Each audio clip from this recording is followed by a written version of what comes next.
meikuang zing nuntakna gimin khitui luang himona hangin Topa na hiam nuam sungah galmai kidim Mual guam khempeuh dahna kiza Topa na Hehna thuakzawh loading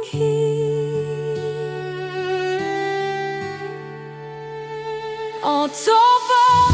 na Hehna in hum bek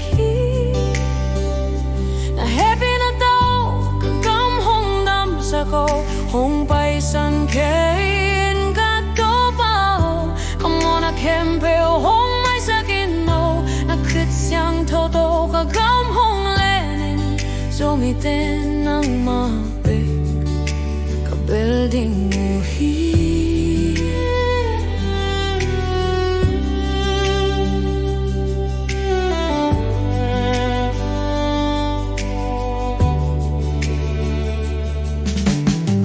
sa huna Nangmah kong samhi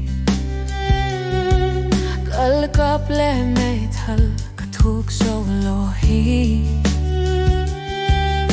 kapil na kathahat na bang mahluhi Topan hong makaile dahna ingadin kamona pulakin Nangmah kong zuanhi kazole siangtho nuntakna hong Plea